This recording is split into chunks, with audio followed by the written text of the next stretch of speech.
periodontal. Lalu masih di indeks periodontal yang kedua yaitu periodontal screening and recording atau PSR. Jadi ini mirip-mirip dengan CPITN ya, karena PSR ini adalah CPITN yang dimodifikasi lalu dikembangkan oleh American Academy of Periodontology (AAP) pada tahun 1992 dan American Dental Association 1992. Nah, ini mirip-mirip atau identik dengan CPITN yang sudah dijelaskan di materi sebelumnya, tetapi lebih rinci. Nah, untuk PSR ini memerlukan pemeriksaan tambahan jika kode 3 atau 4 ditemukan pada setiap permukaan gigi, maka dilakukan pemeriksaan periodontal lengkap dan perlu radiografi panoramik. Kalau yang CPITN itu kan tidak perlu ya, kalau terdapat kode 3 atau 4. Nah, pemeriksaannya sama dengan CPITN menggunakan prop WHO, jadi ini kalibrasi dari prop WHO ya. Bolanya 0,5 mm, lalu 3,5 sampai di sini, dan pita hitam itu 5,5 mm. Nah, yang diperiksa adalah BOP, bleeding on probing, kalkulus, dan kalau misalnya ada tumpatan yang mengiritasi. Dan setiap sextan juga diukur, tetapi diambil yang terparah.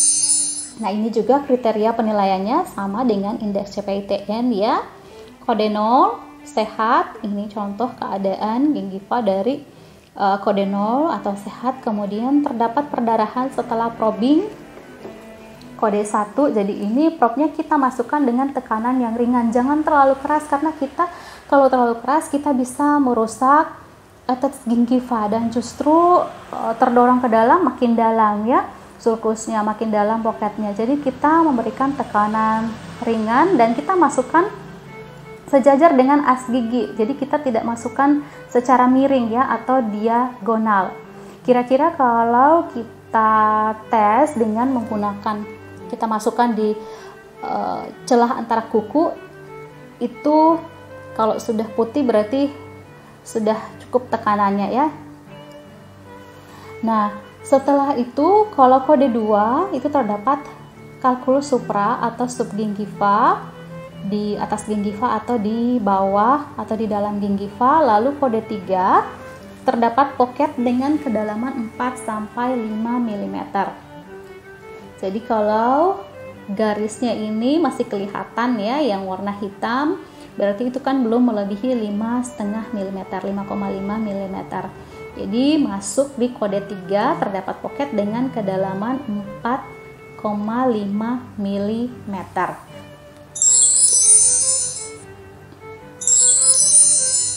Nah, untuk kode 4 itu kita gunakan jika terdapat pocket lebih dari 6 mm.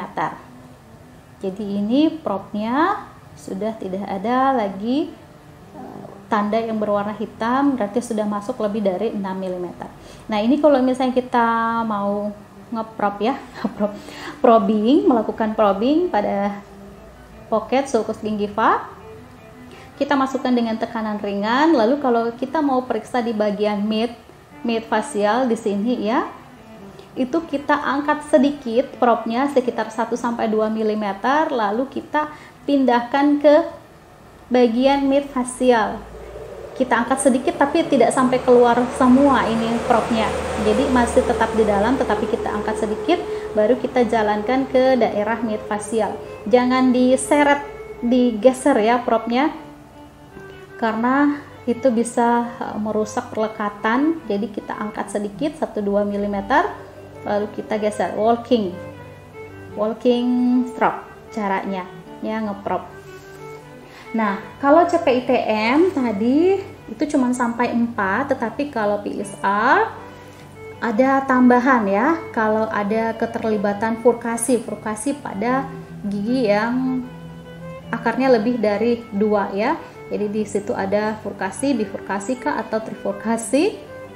Kalau misalnya ada keterlibatan furkasi atau ada gigi yang goyang, kemudian ada masalah mukogingival misalnya lack of attached gingiva atau terjadi resesi lebih dari 3 mm, itu kita tambahkan tanda astrik ya, tanda kayak bintang ini.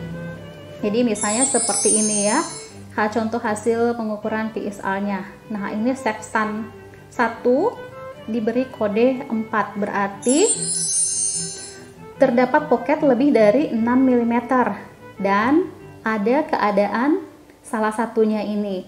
Ya, kalau ini kita lihat ada resesi lebih dari 3,3 mm ya.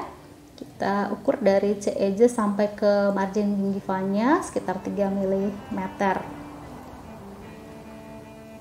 Kalau kegoyangannya kita belum tahu karena kita tidak ukur. Jadi kalau kita lihat gambarnya ada resesi 3 mm, jadi kita beri tanda 4 bintang misalnya. Meskipun ini yang diukur, ini cuman contoh ya. Kalau sextan 1 kan itu di regio dari gigi 14 sampai 17. Nah, kemudian untuk sextan 2 1, sextan 3 3, sextan 4 3, kemudian sextan 5 2 bintang, berarti di situ terdapat kalkulus supra atau subgingiva dan kemungkinan ada keadaan lain, misalnya keterlibatan kalau flukasi enggak ya, kalau sextan 2 karena gigi berakar tunggal semuanya. Lalu mungkin ada kegoyangan gigi ya, jadi kita beri kode seperti ini. Nah, kalau misalnya kita mau membaca hasil pengukuran PSA yang di atas ini, berarti pada sextan regio anterior yang atas dengan yang bawah, sextan 2 dengan sextan 5 itu tidak ada pocket, tetapi ada resesi ya pada gigi mandibular anterior.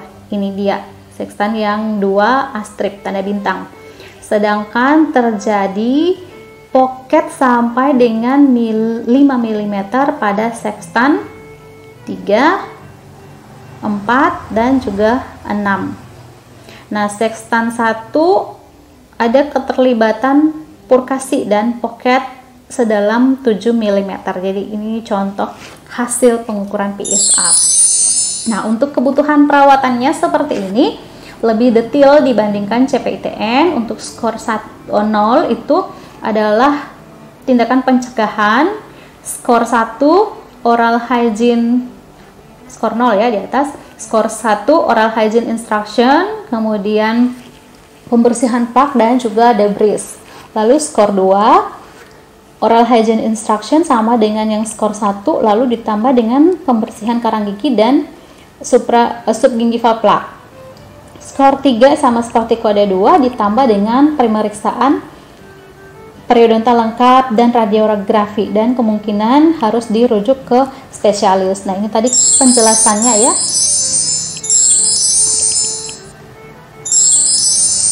Nah, ini tadi untuk PSR. Jadi kalau misalnya ada kode 3 atau 4 ditemukan pada setiap permukaan gigi, berarti kita memerlukan pemeriksaan periodontal lengkap ditambah dengan radiografi panoramik. Jadi karena tadi ada yang kode 3 dengan 4, berarti ditambah dengan pemeriksaan radiografi. Nah, untuk kode 4 sama seperti 2 dengan 3 ditambah dengan perawatan yang lebih ekstensif dan kemungkinan dilakukan bedah. Nah, ini kita perlu merujuk ke spesialis. Yang terakhir yaitu periodontal